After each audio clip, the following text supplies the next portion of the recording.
Bismillahirrahmanirrahim. Assalamualaikum warahmatullahi wabarakatuh. Selamat pagi teman-teman, Bapak Ibu sekalian. Saya sekarang berada di persawahan ya, di desa kecamatan ya, di desa wilayah kecamatan Sukodadi ini ya. Lihat di background saya ini ya, persawahan ya. Persawahan yang sudah para petani sudah memanen ya di sana ya. Nah, ini kelihatan ini dia habis panen ya, kelihatan hamparannya itu ya.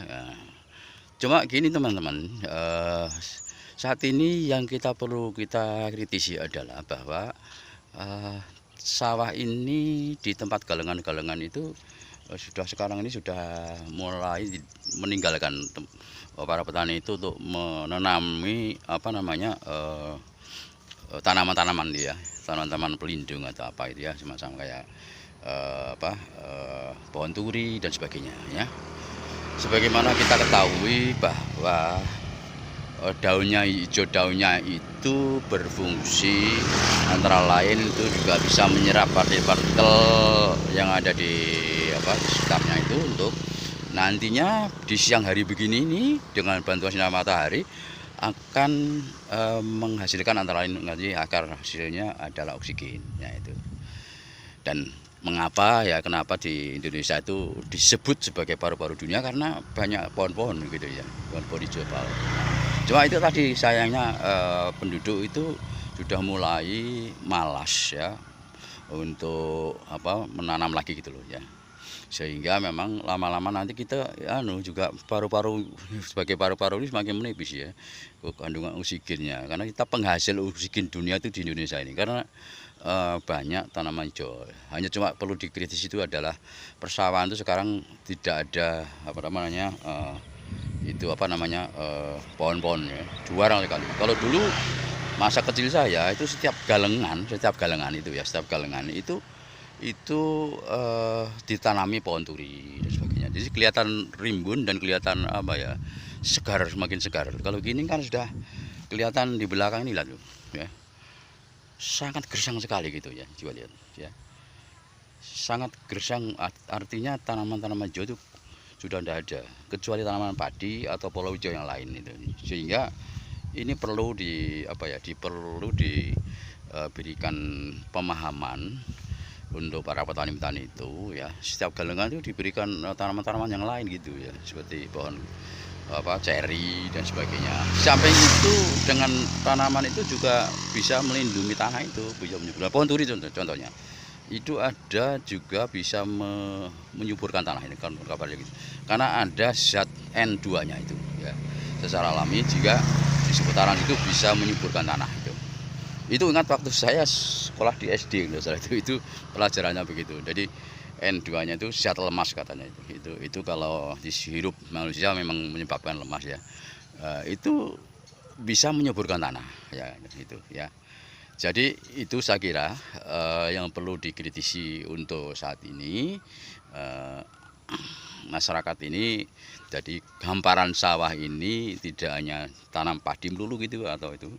Saya lihat seputar-seputarannya gitu ya, di galang-galengan itu juga tidak pernah ditanami seputaran cabai dan sebagainya atau pohon pisang, itu jarang sekali coba lihat. Nah, di samping tidak menghasilkan ya eman-eman ya itu ya. Di galengan itu ditanami pisang, ditanami apa.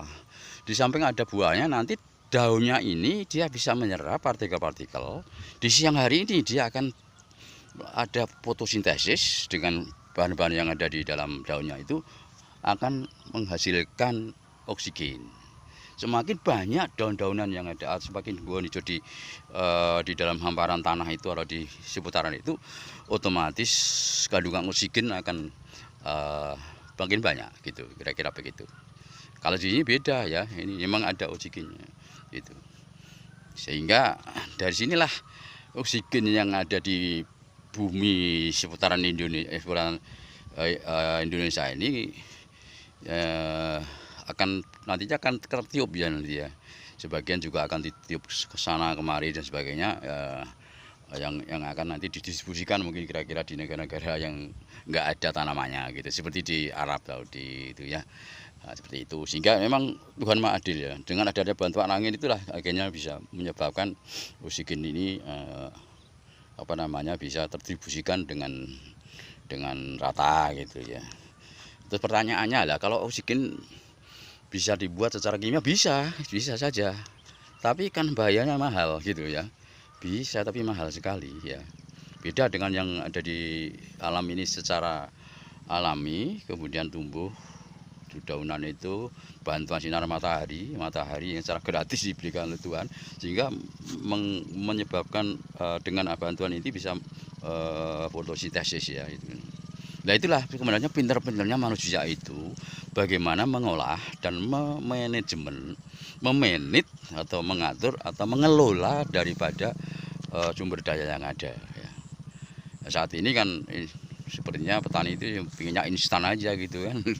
Udah gitu aja, padahal harusnya ada sisi lain yang perlu dibenahi terkait dengan penggunaan pupuk ya, pupuk alami, pupuk kandang dan sebagainya itu lebih baik daripada pupuk anorganik dan sebagainya. Tapi petani lebih banyak ke anorganik karena organik kan juga hasilnya lebih cepat, lebih banyak kan gitu, dan lebih serangan hamanya mungkin juga lebih dan sebagainya. Pokoknya mungkin dari orang petani ngerti anorganik.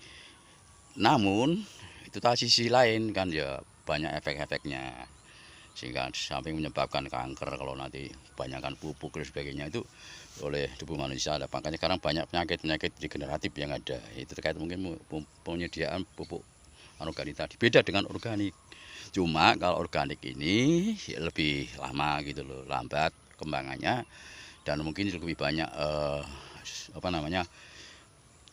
predator-predator yang mengganggu tanaman padi dan palawija yang lain. Kira-kira seperti itu ya.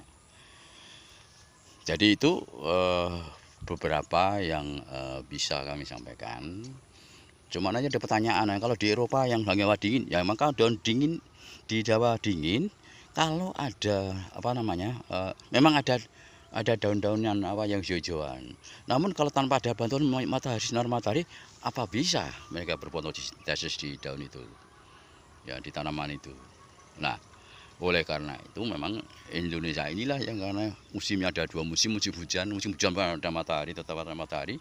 Kalau di daerah sana, Eropa sana kan ya matahari otomatis kadang-kadang nggak terlihat sama sekali, mendung terus ya. Jadi sehingga oksigennya makanya di Indonesia ini disebut paru-paru dunia itu ya karena tadi banyak tanaman hijaunya, kemudian dua musim matahari terus mesti ada sepanjang tahun, sepanjang masa itu mesti ada, sehingga penghasil oksigen terbesar di dunia, sehingga disebutlah paru-paru dunia. Lah kenapa dengan yang lain di Australia atau di Asia lainnya, lah mereka itu kan daerah dingin dan mungkin mereka juga mataharinya nggak begitu banyak dan daun-daunnya nggak sebanyak di Indonesia gitu loh ya. Sehingga kita perlulah mengelola alam yang tersedia ini yang diberikan oleh Tuhan ini, kita kelola dengan baik ya. Seperti ini tadi yang perlu dikritisi adalah terkait dengan hamparan tanah yang tidak di sebelahnya di galengannya itu ya, di jalan setapaknya itu tanpa ada tanaman yang lain gitu loh.